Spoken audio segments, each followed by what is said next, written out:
Okay, so today we are going to discuss about BSc Dolex. That means what is the meaning of Dolex, from where or from when such kind of concept, why the concept was introduced in our capital markets, why the concept of Dolex was introduced in our capital market. इसको क्यों introduce किया गया? What was the main requirement, or why the government felt it necessary, or why Bombay Stock Exchange felt it necessary to introduce in our capital markets? Bombay stock exchange को क्यों ऐसा लगा कि इसकी बहुत ही जरूरत है और डॉलेक्स नाम की चीज हमारे यहाँ भी होनी चाहिए? ठीक है, and there after we will study about BSE 200 index, and we will see that how the top 200 stocks are selected for the calculation of BSE 200 index. इन सारी चीजों को आज हम लोग देखेंगे। ठीक है, मैं स्लाइड शेयर कर रहा हूँ और उसके दौरान हम लोग डिस्कस करेंगे कि कौन सा चीज कैसे क्या हो रहा है।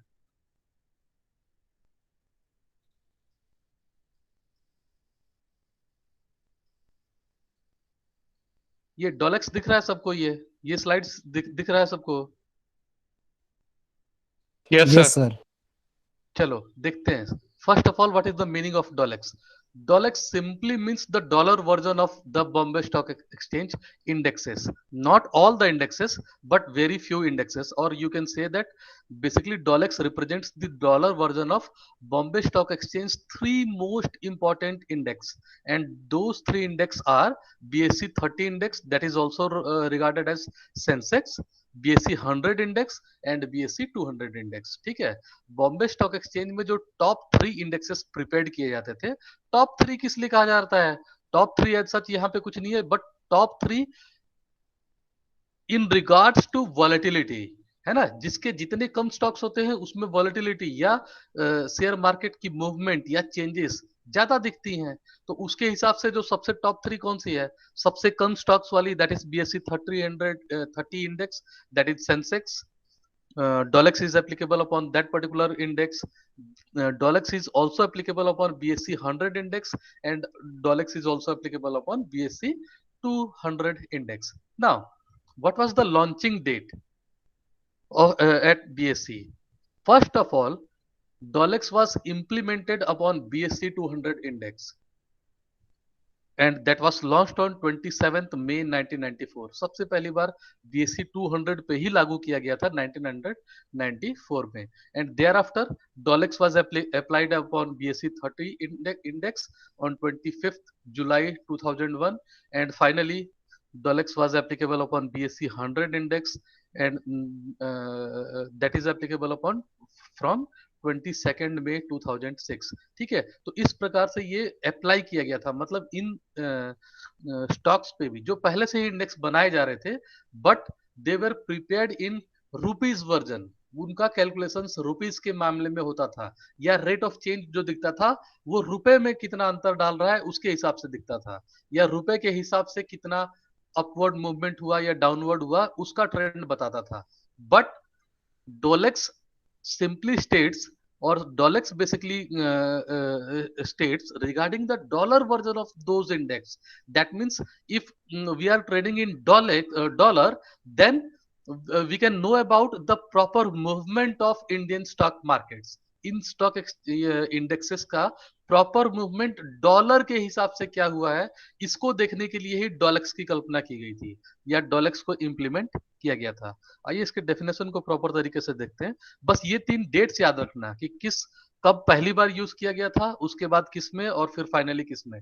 ये 3 स्टॉक्स में ही या इंडेक्स पे ही अप्लाई किया जाता है फिलहाल आज तक, और ये पर्टिकुलर डेट था लॉन्चिंग। ठीक है, देखो व्हाट इज नीडेड, इसकी जरूरत पड़ी क्यों थी? ठीक है, देखो the scope of Dollex linked index emerged from the background of Indian equity market, increasingly getting integrated with global capital markets and the need to access the market movements in terms of international benchmark। देखो होता क्या था कि हम अपने देश में, क्या हम लोग डॉलर में ट्रेड करते हैं? नहीं, रुपीज में ट्रेड करते हैं। तो ऐसे ही जिन देशों में जहां के नागरिक डॉलर में ट्रेड करते हैं, सपोज अमेरिका है ना, तो अमेरिका में क्या है, क्या वो लोग रुपीज में ट्रेड करते हैं? नहीं, वहां वो लोग कोई भी चीज normal day to day trading जो है वो डॉलर में करते हैं।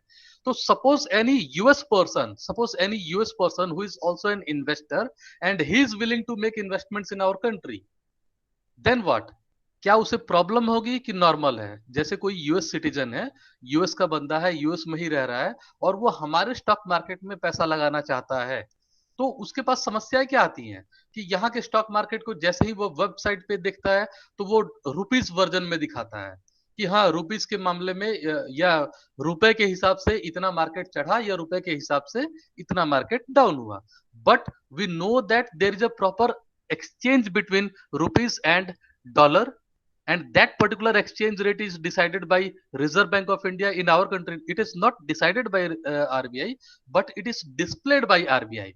But those exchange rates are basically decided as per the market conditions, जो ग्लोबल मार्केट कंडीशंस है, यानी ग्लोबल मार्केट डिमांड और ग्लोबल मार्केट सप्लाईज, इन दोनों के प्रॉपर अप एंड डाउन के हिसाब से किस चीज का निर्धारण होता है? The proper exchange rate between rupees and dollar. ठीक है, उसके लिए आप लोग सारे लोग जानते हो basically there are two methods, एक फिक्स एक्सचेंज रेट मेथड है, एक है फ्लोटिंग एक्सचेंज रेट मेथड है, and both the methods are properly accepted by the leading institutions और द ग्लोबल बॉडीज। जितनी भी ग्लोबल बॉडीज हैं वो फिक्स्ड एक्सचेंज रेट या फ्लोटिंग एक्सचेंज रेट दोनों को एक्सेप्ट करते हैं। ठीक है, तो दोनों एक्सचेंज रेट के बिहाफ पे या उसके बिसाइड्स पे किस चीज का निर्धारण होता है? Proper rate of exchange between rupees and dollar. तो ये दोनों का कहीं ना कहीं रेट ऑफ ये डिसाइड होता है, but that rate of exchange in our country is properly displayed by RBI. RBI उसको डिस्प्ले करता है। तो किसी बाहरी इन्वेस्टर को, जैसे सपोज अमेरिकन सिटीजन है और वो इंडिया में इन्वेस्ट करना चाहता है, तो रुपीज के हिसाब से तो वो देखता है कि मार्केट गिर रहा है या बढ़ रहा है, जो कोई भी कंडीशन हो सकती है। बट कभी कभी उसे अपने अपने इन्वेस्टमेंट के लिए उसे सबसे ज्यादा फायदा कब होगा या उसे कब स्थिति बिल्कुल क्लियर होगी? when he will get the actual information about the Indian markets in terms of dollar, when he will exchange that particular rupees in terms of dollar, जब वो डॉलर में उसको कन्वर्ट करेगा तो वो देखेगा ना कि एक्चुअली में उसके हिसाब से मार्केट डाउन हुआ है कि मार्केट अप हुआ है। ठीक है, दोनों कंडीशंस उसे कैसे पता चलेगा? जब वो प्रॉपर रेट ऑफ एक्सचेंज को इंप्लीमेंट करेगा उस चीज पे। So large number of complications was there for the foreign investors who were dealing with other currencies, especially dollar। तो वैसे इन्वेस्टर्स जो हैं वो बहुत कम आकर्षित होते थे किसकी तरफ? इंडियन स्टॉक मार्केट्स की तरफ। Why? Because they were suppose to again and again convert the rupees into dollar and then look after whether what is the actual position of Indian securities market। Bharat के securities market की actual position को पता लगाने के लिए उनको RBI के पहले रेट ऑफ एक्सचेंज को देखना पड़ता था और उसके हिसाब से पता लगाना पड़ता था, यानी पूरी कैलकुलेशंस करनी पड़ती थी कि ये Indian stock market upward trend है कि डाउनवर्ड ट्रेंड है। क्योंकि रुपीस के हिसाब से बिल्कुल अगर कोई एक ट्रेंड है तो जरूरी नहीं है कि डॉलर के हिसाब से भी वही ट्रेंड होगा। क्यों? फॉर एग्जाम्पल, जैसे मान लो कल के मार्केट में क्या था? कल मान लो $1 के बदले में एक्सचेंज रेट था 72 रुपीज। ठीक है, और मान लो आज ग्लोबल मार्केट में इंडिया की पोजीशन थोड़ी अच्छी हुई रुपीज की और वो 72 के बजाय अब 68 पे ट्रेड कर रहा है। ठीक है, यानी $4 का तो हम लोग को सीधा सीधा फायदा हो गया। अब $1 के बदले कल तक जो हम 72 रुपीज दिया करते थे उन लोगों को, आज के डेट में उनको हम कितना देंगे? $1 के बदले में 68 रुपीज ही देंगे। ठीक है, लेकिन यही चीज डॉलर वाले के लिए क्या हो गया? उसके लिए नेगेटिव हो गया कि कल तक वो $1 देके हमसे 72 रुपीज के शेयर्स खरीद सकता था, लेकिन आज वो $1 देके हमसे केवल 68 रुपीज के ही शेयर्स खरीद पाएगा। तो उसके लिए तो ये नेगेटिव पोजीशन हो गया। तो जितने भी फॉरेन इन्वेस्टर्स हुआ करते थे उनके लिए ये कंपलसरी होता था to convert the rupees into dollar to get the latest and real information about the Indian stock markets in terms of dollar। Dollar के लिहाज से मार्केट की पोजीशन क्या है इसका पता लगाने के लिए उनको हमेशा एक्सचेंज रेट पे डिपेंड होना पड़ता था।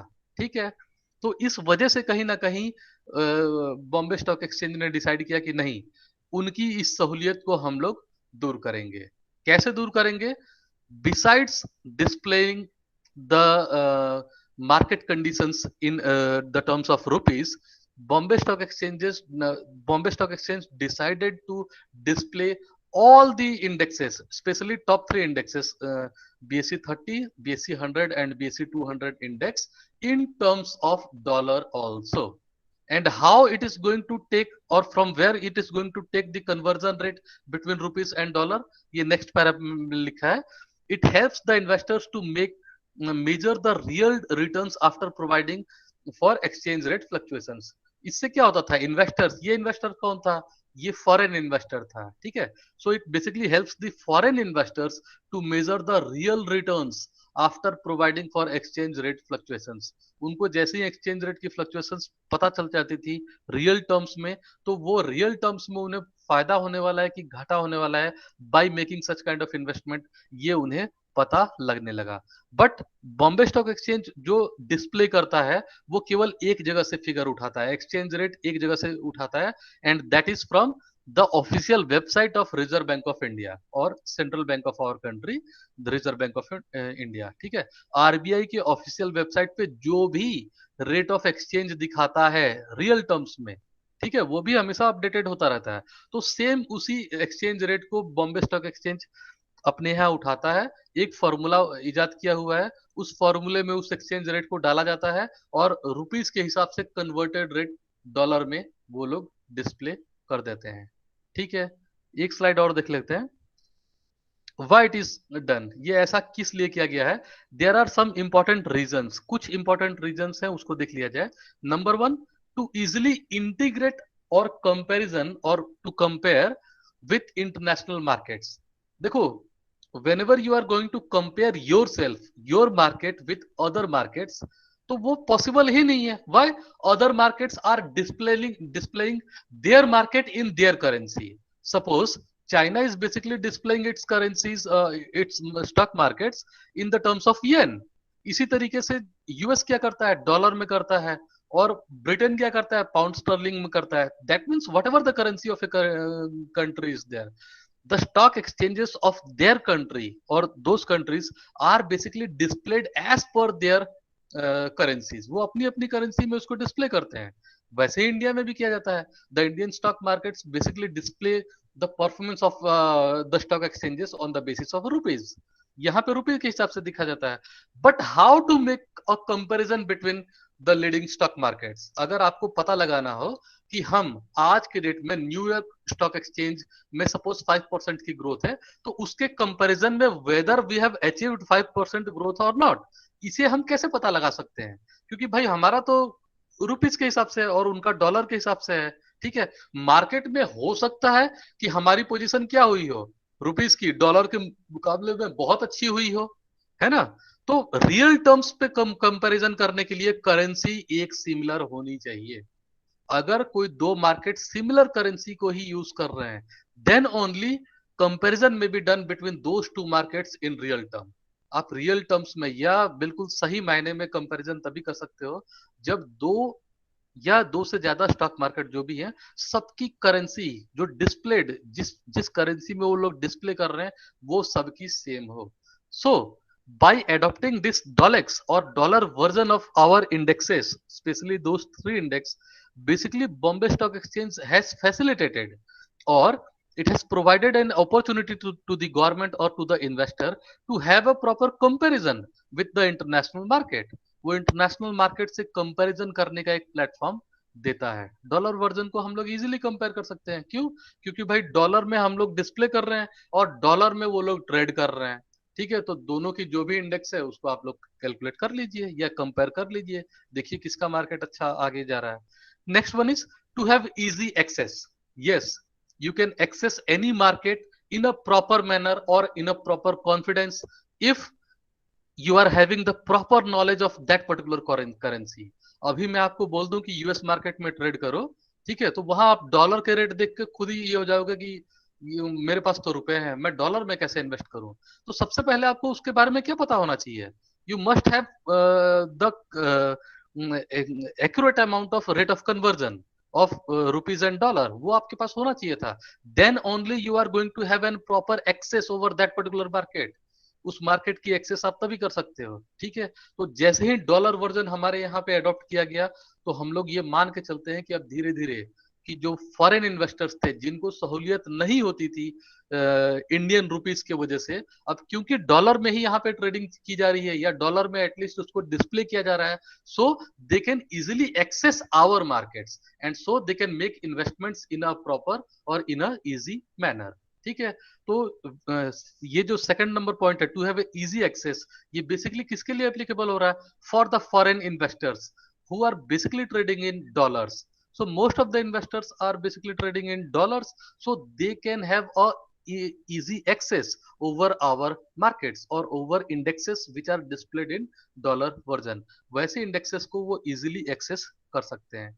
Next one is to easily calculate. Yes, very easily calculate वो लोग कर सकते हैं। अगर डॉलर वर्जन में ही होगा तो उन्हें सीधा सीधा देखना होगा कि हमें घाटा हुआ है कि फायदा हुआ है, जो पैसा लगाए थे उससे बढ़ा है कि घटा है। ठीक है, अदरवाइज अगर वो रुपीज में लगाते तो पहले उन्हें अगर भले ही रुपीज में दिखता कि बढ़ रहा है, लेकिन डॉलर में कन्वर्ट करके हो सकता था उन्हें घाटा भी हो सकता था। ठीक है, तो जरूरी नहीं था कि अब क्या किया गया है, डॉलर वर्जन में ही ट्रेड की जा रही है, तो उन्हें कन्वर्ट करने की जरूरत ही नहीं है। वो सीधा सीधा इजीली कैलकुलेट कर सकते हैं कि whether they are in a positive side और they are in a negative side. ठीक है, next, to know about real returns. Real returns का भी तभी पता चल सकता है जब आप डॉलर में ही ट्रेड कर रहे हो। तो foreign investors can know about their real returns when trading is done in our country in dollars, है ना। रियल रिटर्न्स तभी पता चल सकता है। ये ध्यान रखना आप लोग, मैं बार बार कह रहा हूं, जैसे ये दिमाग में नहीं ना किसी के कंफ्यूजन है कि सर जब रुपीस ऊपर भागेगा तो डॉलर भी तो ऊपर भागेगा, ऐसा किसी को डाउट नहीं है ना? नहीं सर, नहीं। है ना, क्यों? क्योंकि एक्सचेंज रेट होता है और एक्सचेंज रेट समान रूप से नहीं होता है। जैसे मैंने एग्जांपल दिया ही आपको कि सपोज कल के डेट में एक्सचेंज रेट था $1 का 72 रुपया, 72 रुपीज, और आज के डेट में सपोज एक्सचेंज रेट है ₹1 का, सॉरी $1 का 68 रुपीज। ठीक है, तो यहाँ पे रिटर्न्स कैसे कैलकुलेट कर पाओगे? ये तो बिल्कुल, unless and until you are having proper knowledge regarding the rate of exchange between dollar and rupees, then you can't calculate about the returns in real terms. ठीक है, तो और ये दोनों की पोजीशन बिल्कुल अलग होती है। जैसे 1 पे 72 अगर था और 1 पे 68 आज के डेट में हो गया, तो ये फेवरेबल कंडीशन किसके लिए है? इंडियंस के लिए है ना। क्यों? क्योंकि पहले $1 के बदले हमें 72 देने पड़ते थे, अब उसी $1 के बदले हमें केवल 68 ही देना है। ठीक है, लेकिन ये जो फेवरेबल कंडीशन हमारे लिए है, ये कंडीशन नेगेटिव किसके लिए है? जो वैसे बंदे के लिए जो डॉलर में ट्रेड करता है ना। क्यों? क्योंकि इसी को रिवर्स करके देख लो, पहले वो बंदा $1 से ही 72 रुपीज के गुड्स हमारे देश के खरीद लेता था, लेकिन अब वो आज उसी $1 से कितने रुपीज के गुड्स खरीद पाएगा? केवल 68 रुपीज के गुड खरीद पाएगा। ठीक है, तो उसके लिए तो नुकसानदायक से, तो that's why proper conversion rate और proper rate of exchange must be known. उसका पता होना बहुत ही जरूरी है। Then only you can calculate the returns in real terms. ठीक है, तो क्योंकि अब हम मान के चल रहे हैं कि हम लोग डॉलेक्स को अप्लाई कर रहे हैं, so the foreign investors can know about there returns in real terms. ठीक है, तो इसके बाद से, डॉलेक्स के बाद से, वो लोग अपने रिटर्न्स को रियल टर्म्स में कैलकुलेट कर पाते हैं। And finally, more foreign investors were investing in our exchanges after the adoption of this particular index, that is DOLX, which was applicable upon all the top three indexes, BSE 30, BSE 100, and BSE 200. Large number of foreign investors started making investments in these three indexes, or the companies which were basically selected for the purpose of calculation of these indexes। वैसी कंपनियां जिनकी सहायता से BSE 30, BSE 100 और BSE 200 index का calculation किया जाता था, क्योंकि अब उनको डॉलर वर्जन में भी दिखाया जाने लगा, तो फॉरेन इन्वेस्टर्स वहां पे इन्वेस्टमेंट करना शुरू कर दिए। क्यों? क्योंकि अब उनके लिए भी सहूलियत हो गया, वो भी आराम से डॉलर में पैसा इन्वेस्ट करते हैं और इजीली रिटर्न्स को कैलकुलेट करते हैं, अपनी टोटल अमाउंट को कैलकुलेट कर लेते हैं, the amount of investments made by them easy access हो गया है, और फाइनली कंपैरिजन वो लोग कर लेते हैं। ठीक है, ये फर्स्ट 3 स्लाइड्स में किसी को कोई प्रॉब्लम है? फर्स्ट 3 स्लाइड्स में किसी को कोई दिक्कत है तो वो मुझसे पूछ ले। किसी को कोई डाउट है?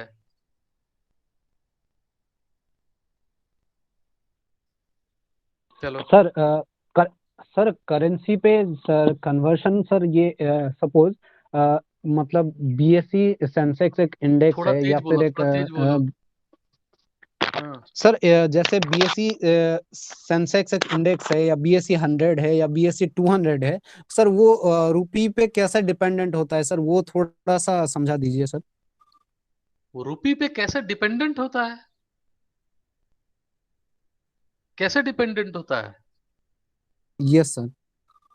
जैसे आपको अभी कोई शेयर खरीदना हो जो बीएसई 30 इंडेक्स के लिए है, तो आप किस चीज में पैसा लगाएंगे वहां? Sir in terms of rupees. In terms of rupees. तो रुपीस पे तो वो फुल्ली डिपेंडेंट है। Okay sir. ठीक है। और बेसिकली जो भी इंडेक्सेस वो लोग शो करते हैं, डिस्प्ले करते हैं, वो किस चीज में डिस्प्ले करते हैं? सपोज किसी भी शेयर की वैल्यू, शेयर प्राइस को वो किस चीज पे डिस्प्ले करते हैं? रुपीस पे करते हैं।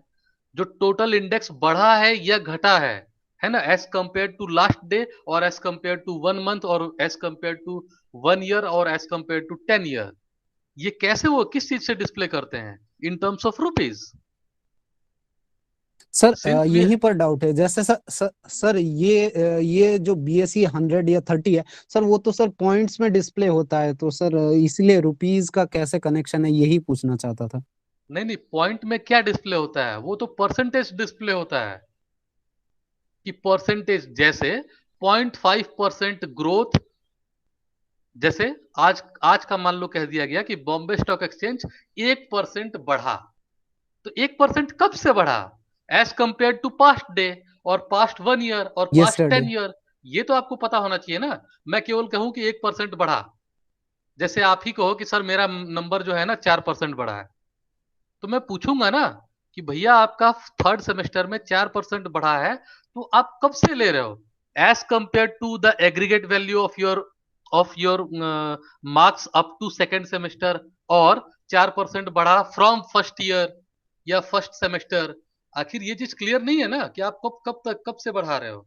तो वैसे ही स्टॉक मार्केट में अगर देता है कि 1% बढ़ा, तो कब से बढ़ा ये आपको जानना जरूरी होगा। जैसे ही आप लोग मान लो कहा कि सर पिछले दिन के मुकाबले, ठीक है, पिछले दिन के मुकाबले आज 1% बढ़ गया, तो हमें यह देखना होगा कि what was the market capitalisation value of the Bombay stock exchange on से वेडनेसडे।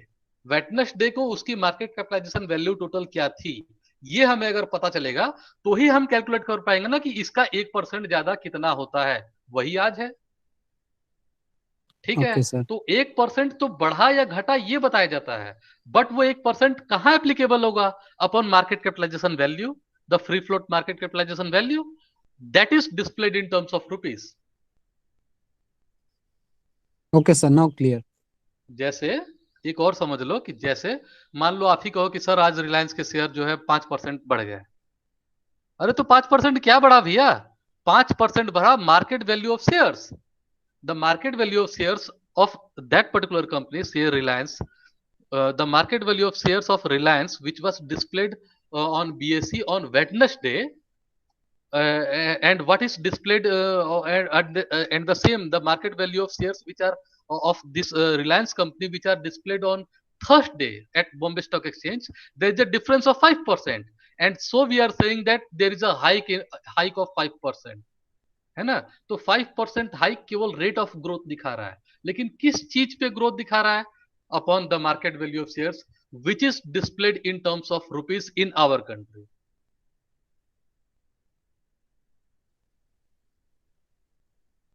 ठीक है। Yes sir. हाँ।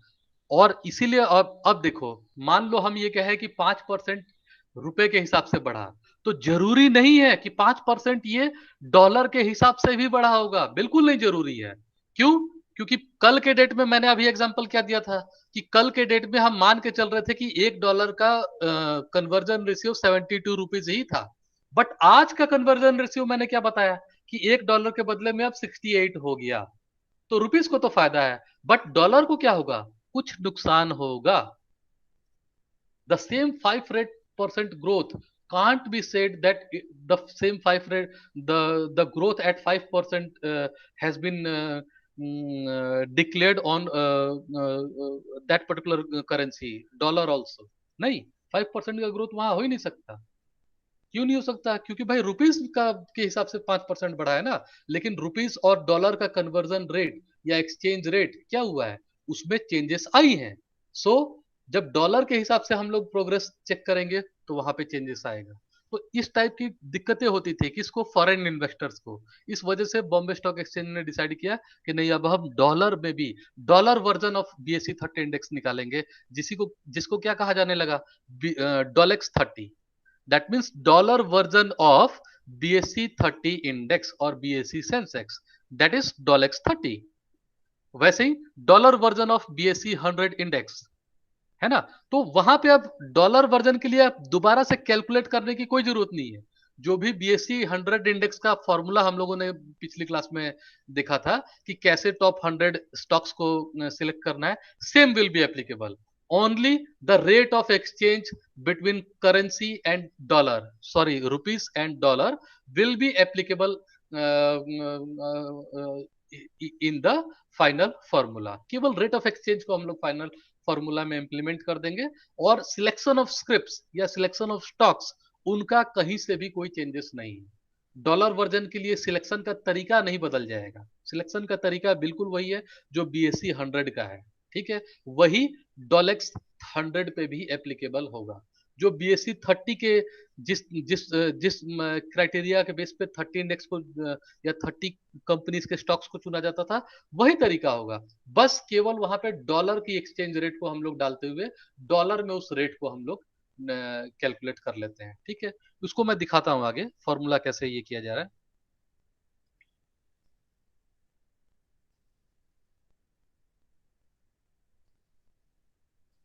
ये दिख रहा है how calculated.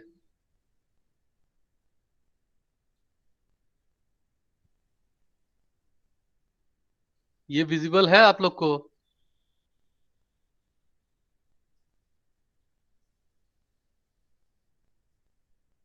Yes sir, visible है।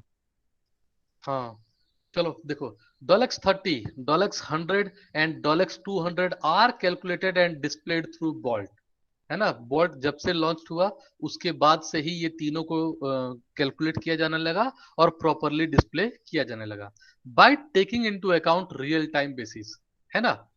रियल टाइम बेसिस पे ही डॉलर का भी वर्जन चेंज दिखाया जाता है। रियल टाइम बेसिस मतलब कि if the BSE 30, BSE 100 or BSE 200 index are calculated and displayed in real terms, then Dolex 30, Dolex 100 and Dolex 200 are also displayed or calculated in real term basis, है ना। real time basis पे ही इसकी भी calculated हो जाती है with the help of rupees exchange rate with US dollar, ठीक है। इस चीज को प्रॉपरली देखते हुए या US डॉलर का रुपी के साथ एक्सचेंज रेट को प्रॉपरली देखते हुए और इसकी कैलकुलेशन की जाती है। ये एक्सचेंज रेट हम लोग देखते कहां से हैं, हम लोग मतलब बॉम्बे स्टॉक एक्सचेंज कहां से देखता है, the exchange rate which is displayed by RBI। जो रिजर्व बैंक ऑफ इंडिया की ऑफिशियल वेबसाइट पे जो भी डिस्प्ले रेट दिया जाता है उसी के बेसिस पे यहाँ पे डॉलर वर्जन कैलकुलेट किया जाता है। Now, these indexes were initially calculated at the end of trading session by taking into consideration of on days rupees oblique US dollar exchange rate as announced by India's central bank। पहले कुछ दिनों पहले क्या किया जाता था कि ये रियल टर्म बेसिस पे नहीं दिखाया जाता था। कब दिखाया जाता था? डे एंड पे, यानी एक दिन की ट्रेडिंग खत्म हुई तो पूरे दिन की ट्रेडिंग कैसे दिखाई जाती थी? रुपीज पे। और डे एंड पे केवल डे एंड की जो भी फाइनल फिगर हुआ करती थी उसको डॉलर वर्जन में कन्वर्ट करके और डिस्प्ले किया जाता था। But later on Bombay stock exchange started calculating and displaying the dollar version of 30, 100 and 200 indexes on real time basis, ठीक है। पहले केवल डे एंड पे कैलकुलेट किया जाता था, लेकिन आज के डेट में ये रियल टाइम बेसिस पे ही बिल्कुल कैलकुलेट किया जाता है। Real time means with in fraction of time, with in a second that is calculated and displayed. यानी डॉलर वर्जन वालों के लिए भी, जो डॉलर में ट्रेड करना चाहता है उसके लिए भी बहुत ही सहूलियत है। बिल्कुल रियल टाइम बेसिस पे एक एक सेकंड पे इनकी इंडेक्सेस प्रिपेयर्ड कर दी जाती है और वो प्रॉपरली डिस्प्ले कर दिया जाता है। ना हाउ डॉलेक्स इज कैलकुलेटेड, चाहे बीएससी 30 हो, बीएससी 100 हो या बीएससी 200 हो, सबका डॉलर वर्जन कैसे कैलकुलेट किया जाता है देख लो। इस फॉर्मूले को अप्लाई किया जाता है। इंडेक्स वैल्यू, यानी इंडेक्स वैल्यू जो भी रहा हो, जैसे आप लोग जानते हैं कि बीएससी 30 का इंडेक्स वैल्यू कुछ और था, बीएससी 100 इंडेक्स का वैल्यू कुछ और था, है ना, क्या क्या थे, किसी में 100 लिया जाता है, किसी में 1000 लिया जाता है। तो जो भी है, जैसे आप डॉलेक्स, सपोज डॉलेक्स 30 अगर कैलकुलेट कर रहे हैं तो यहाँ इंडेक्स वैल्यू क्या होगी?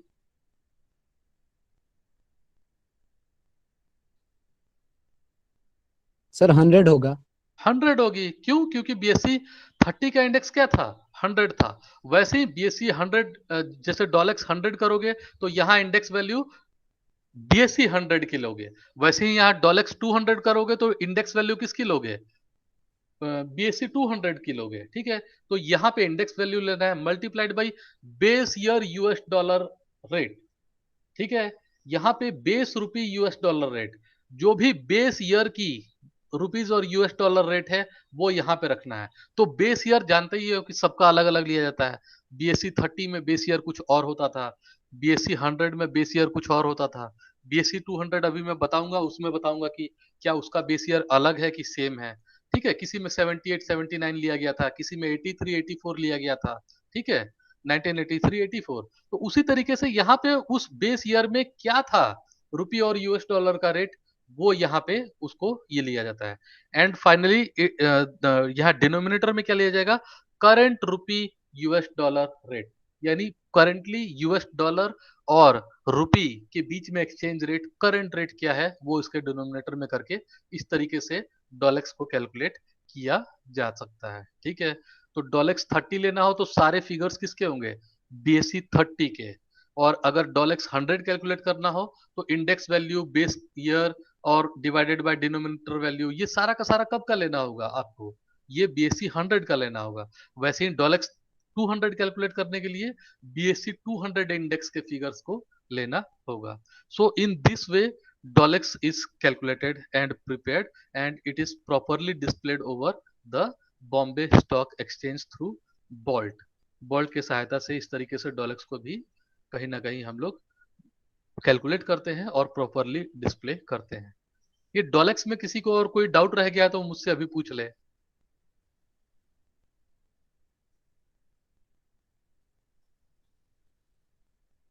डॉलेक्स में अगर कोई डाउट रह गया तो पूछ ले, अदरवाइज बीएससी 200 पे चलते हैं।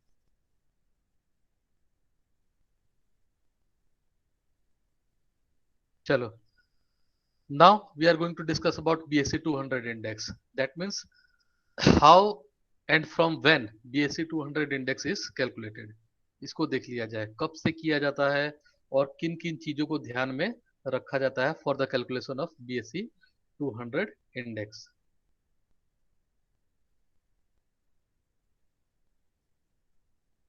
देखो, बीएससी 200 इंडेक्स कुछ बेसिक चीजें हैं जो आप लोगों ने बीएससी 30 और बीएससी 100 में देखा है, वो भी इसी में, इसमें भी देखा जाए। देखो, due to the increase in the number of listed companies with BSC, it was felt necessary by BSC management to display a broader version of their index covering large number of listed scripts. क्योंकि जैसे जैसे दिन प्रतिदिन, जैसे जैसे साल बीतते हैं, नंबर ऑफ स्टॉक्स और number of companies listed with BSc, उनकी संख्या क्या होती है? बढ़ती है कि घटती है? जाहिर सी बात है, बढ़ती है। ठीक है, और पिछले कुछ सालों में देखा गया है कि काफी बढ़ी। ठीक है, तो बॉम्बे स्टॉक एक्सचेंज को ऐसा लगा कि अब बीएससी 30 और 100 के अलावा हमें और ऐसे इंडेक्स भी प्रिपेयर करने चाहिए जिसमें ज्यादा स्टॉक्स को लिया जाए। क्यों? क्योंकि 30 में केवल 30 को लेते थे, 100 में केवल 100 को ही लेते थे। तो इन्होंने सोचा कि अब बड़े इंडेक्स को भी हम लोग प्रिपेयर करें और डिस्प्ले करें। So in the year 1994, Bombay Stock Exchanges Bombay stock Exchange decide to display and calculate BSC 200 index. ठीक है, 1994 में। देखो यहाँ पे डेट ऑफ लॉन्च मई 27 1994, इस दिन बीएससी 200 इंडेक्स को लॉन्च किया गया था। and for that particular purpose base year was decided at 1989-90. अब यहाँ पे 1989-90 को लिया गया, कारण दिया गया था कि प्राइस स्टेबिलिटी इस साल ज्यादा देखने को मिलती है।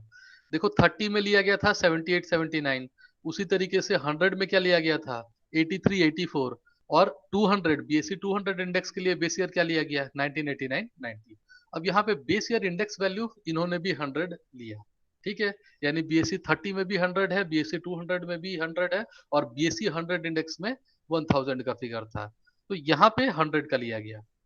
Method of calculation at launching, यानी 1994 में जब लॉन्च किया गया था तो मार्केट कैपिटलाइजेशन मेथड था, जो कि लेटर ऑन 11 साल बाद ऑन 16 अगस्त 2005 में इस मेथड ऑफ कैलकुलेशन को किस चीज में कन्वर्ट कर दिया गया, free float market capitalisation method में कन्वर्ट कर दिया गया। यानी 2005 के बाद से BSC 200 index free float market capitalisation method के हिसाब से ही किया जाता है। टोटल नंबर ऑफ स्क्रिप्ट्स बिल्कुल क्लियर है, फिगर ही बताता है कि कितनी स्क्रिप्ट्स हैं, दैट इज 200। अब देखा जाए सबसे important thing, that how 200 top stocks are calculated. 200 top stocks को, टॉप का मतलब क्या है, what are the various criteria, what are the various parameters which Bombay stock exchange basically applied so as to calculate the top 200 index. Top 200 का मतलब ये लोग समझते क्या है या बताते क्या है कि टॉप 200 को हम लोग कैसे चुन रहे हैं, ठीक है, उसको देखा जाए। नंबर 1, देखो सिलेक्शन ऑफ टॉप 200 स्क्रिप्ट्स और स्टॉक्स क्राइटेरिया, उसका क्राइटेरिया क्या है, ये स्टेप्स को फॉलो करते हैं। Number 1, equities of companies listed with Bombay stock exchange are eligible. ऐसा कहना है कि टॉप 200 में कोई भी कंपनी आ सकती है जो बॉम्बे स्टॉक एक्सचेंज में केवल लिस्टेड भर हो, यानी लिस्टेड है तो वो टॉप 200 में आ सकता है। उसमें एक एक्सक्लूड कर दिया गया है, एक्सक्लूडिंग यानी एक्सेप्शन दे दिया है, क्या, excluding companies listed in Z groups, यानी जेड कैटेगरी के शेयर्स बिल्कुल इसमें नहीं माने जाएंगे, और लिस्टेड म्यूचुअल फंड या म्यूचुअल फंड्स अगर लिस्टेड है तो उनकी स्क्रिप्ट्स को हम नहीं लेंगे।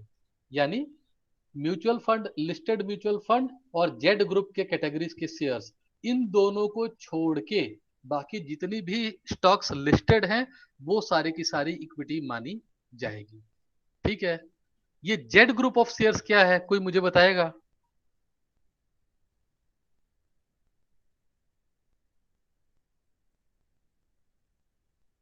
किन शेयर्स को जेड ग्रुप में डाला जाता है, या किन शेयर्स को माना जाता है कि ये जेड ग्रुप के शेयर्स हैं?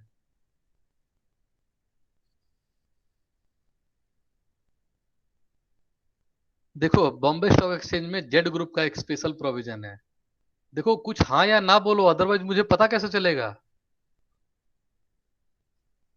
एक स्पेशल प्रोविजन है बॉम्बे स्टॉक एक्सचेंज में कि वैसी कंपनीज जिनके सिक्योरिटीज या स्पेशली इक्विटीज में कभी पेनल्टी लगी है, अगर आपको पेनलाइज किया गया है, पेनलाइज जाहिर से बात है क्यों किया गया होगा, due to non fulfilment of any norm, किसी नॉर्म का आपने अवहेलना किया होगा या उसकी फुलफिलमेंट, जो बीएससी के या सेबी के प्रिस्क्राइब्ड नॉर्म्स है उसका आपने पालन नहीं किया गया होगा, तो आपकी सिक्योरिटी पे या आपकी इक्विटीज पे क्या लगाया गया होगा, पेनल्टी लगाया गया होगा।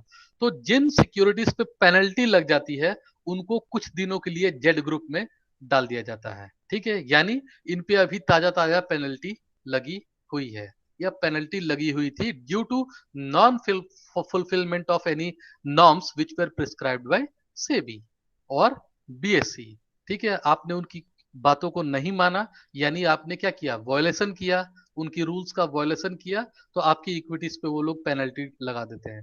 तो जो पेनलाइज इक्विटीज होती हैं उनको जेड ग्रुप में डाला जाता है। तो इसलिए टॉप 200 कहता है कि जेड ग्रुप वाले सिक्योरिटीज को नहीं लेंगे, क्योंकि वो उन पे भाई पेनल्टी लग रखा है, तो वैसे सिक्योरिटीज को क्यों लेंगे, है ना कहीं ये नेगेटिव इक्विटीज होती हैं, ठीक है, फॉर द टाइम बिंग तो नेगेटिव होती ही है, तो इनको जेड ग्रुप में कुछ समय के लिए डाल दिया जाता है, ठीक है। और वैसे ही लिस्टेड म्यूचुअल फंड, क्योंकि हम यहाँ इक्विटी की बात कर रहे हैं तो म्यूचुअल फंड की अगर इन्वेस्टमेंट है भी तो भी उनको हम लोग कैलकुलेट नहीं करेंगे, ऐसा 200 का सिलेक्शन क्राइटेरिया कहता है, ठीक है। Number 2, the scripts should have a listing history of at least 3 months at BSC. अब आगे क्या कह रहा है कि लिस्टेड के साथ साथ ये भी देखा जाएगा कि कम से कम 3 महीने के लिए वो बॉम्बे स्टॉक एक्सचेंज में लिस्टेड हुई हो। यानी जो जो 3 महीने कम से कम लिस्टिंग हुई है, हो गया हो, उन्हीं को चुना जाएगा। जो 1 महीने 2 महीने इस टाइप से चुने हुए हो या लिस्टिंग हुई हो अभी केवल, उनको हम लोग नहीं चुनेंगे। ठीक है, इसी प्रकार का ये पॉइंट कहाँ पे था, 100 इंडेक्स में भी था। Next step, an exception may be granted to 1 month if the average free float market capitalization of a newly listed company ranks in the top 10 of all listed companies at BSE। ये कह रहा है कि 3 महीने का जो अनिवार्यता है या कंपल्सन है कि 3 महीने तो कम से कम लिस्टिंग किए हुए होना ही चाहिए, उसमें 1 महीने की छूट मिल सकती है किसी कंपनियों को, कुछ सिलेक्टेड कंपनियों को, जिनका free float market capitalisation top 10 में आता हो। यानी on the basis of free float market capitalization they must be ranked under top 10। BSc में वो टॉप 10 कंपनियों में आते हो, किस बेसिस पे, free float market capitalisation method के बेसिस पे। अगर वो टॉप 10 कंपनीज में आते हैं तो उन्हें 1 महीने का छूट मिल सकता है। यानी उन यानी यहाँ पे ये वो क्या कह रहा है कि कितने महीने की लिस्टिंग तभी भी अनिवार्यता है। पॉइंट नंबर 3 में फिर भी वो क्या कह रहा एक है, महीने, एक महीने दो सर। 2 महीने। यहाँ एक्सेप्शन कितने महीने का दे रहा है, एन एक्सेप्शन में वन भी मंथ। Granted to 1 month. 1 महीने का एक्सेप्शन दिया जा सकता है। तो 1 महीने का केवल एक्सेप्शन दे रहे हो ना, और 3 महीने का कंपल्सन था। तो 1 महीने की छूट अगर दे भी दे रहे हो तो भी कितने महीने की लिस्टिंग होनी चाहिए, कम से दो कम दो महीने की महीने सर की होनी लिस्टिंग चाहिए। होनी चाहिए। ठीक है, 1 महीने की छूट उन कंपनीज को दी जा रही है जो टॉप 10 में आते हो फ्री फ्लोट मार्केट कैपिटलाइजेशन के तहत। ठीक है, और टॉप 100 वाले सिलेक्शन में क्या कहा गया था कि उन्हें पूरी तरीके से छूट दी गई थी, है ना। इस पॉइंट में क्या कहा गया था वहां पे कि पूरे 3 के 3 महीने, मतलब नई कंपनी भी हो तो भी चलेगा, केवल लिस्टेड हो, है ना। लेकिन यहाँ पे 200 के लिए सिलेक्शन के लिए क्या कह रहा है कि नहीं, 1 महीने की छूट आपको दे सकती है, एक एक्सेप्शन आपको 1 महीने का मिल सकता है। यानी 3 महीने का कंपल्सन था, उनमें से 1 महीने की छूट मिल सकती है। यानी 2 महीने का तो लिस्टिंग होना ही होना चाहिए।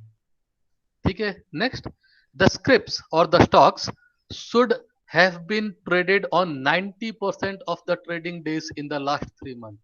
पिछले 3 महीने में उस कंपनी के स्टॉक कम से कम कितने दिन ट्रेडिंग किए हो, 90%।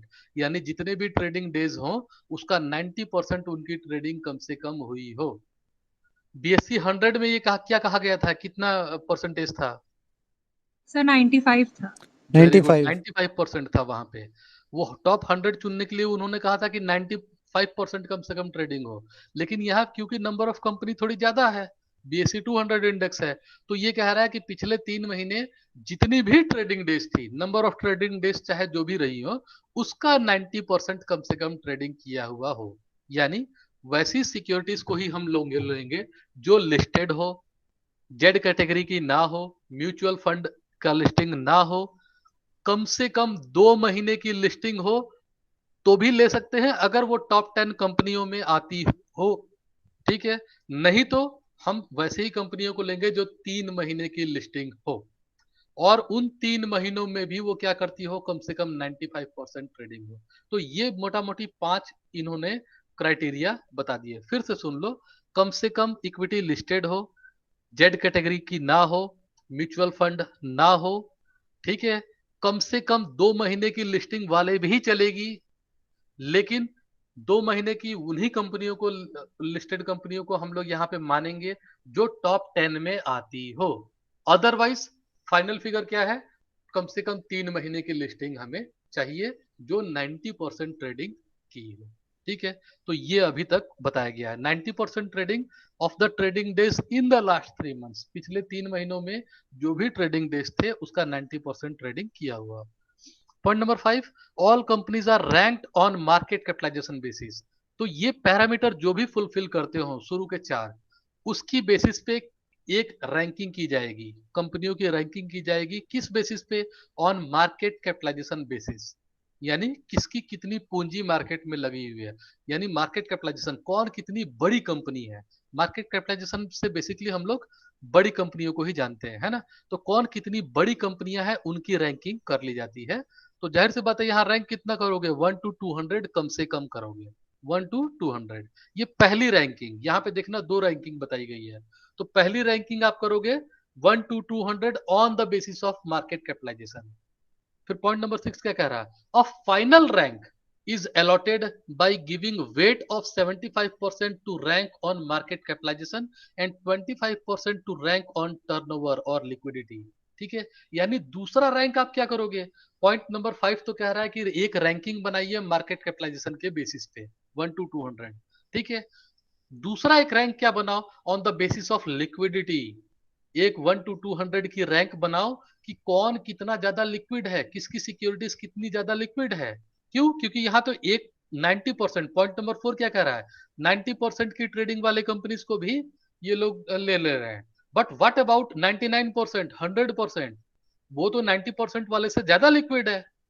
ठीक है, तो दूसरी रैंकिंग ये बनाने को बोल रहा है कि लिक्विडिटी के टर्म्स पे 1 to 200 की आप दूसरी रैंक बनाओ। ठीक है, अब दोनों रैंक पे देखो वेट कितना देना है। 75% weight should be given to all the companies on the basis of market capitalization and 25% weight should be given to all the companies on the basis of liquidity। दोनों को 75-25 के हिसाब से, के रेशियो के हिसाब से वेट देना शुरू कर दो। ठीक है, and finally a combined rank is calculated on the basis of both the two methods. दोनों मेथड को अप्लाई करते हुए, यानी 75% किसी कंपनी को आप वेट दो किस बेसिस पे, on the basis of market capitalisation and 25% weight to that specific company on the basis of its liquidity। उसके बेसिस पे एक फाइनल तीसरी रैंक बनाओ, जो कंपनी सबसे ऊपर टॉप 200 आती है उसको आप लोग क्या करिए, चुन लीजिए। ठीक है, इस प्रकार से टॉप 200 कंपनीज को सिलेक्ट किया जाता है। ठीक है, अब इसी का डॉलर वर्जन के लिए क्या करना होगा, ये तो पूरा का पूरा चुन लिए, वो सीधा डॉलेक्स का जो फॉर्मूला था that will be applicable upon 200 index. ठीक है, तो इसके बेस ईयर को ले लिया जाएगा, जो बीएससी का 200 इंडेक्स का जो बेस ईयर है वो ले लिया जाएगा, इसकी इंडेक्स वैल्यू जो 100 थी उसको ले लिया जाएगा, और प्राइस जो एक्सचेंज रेट जो भी है आज के डेट में उसको डिनोमिनेटर पे डिवाइड करते हुए आप डॉलेक्स 200 भी निकाल सकते हो। ठीक है, किसी को कोई डाउट है?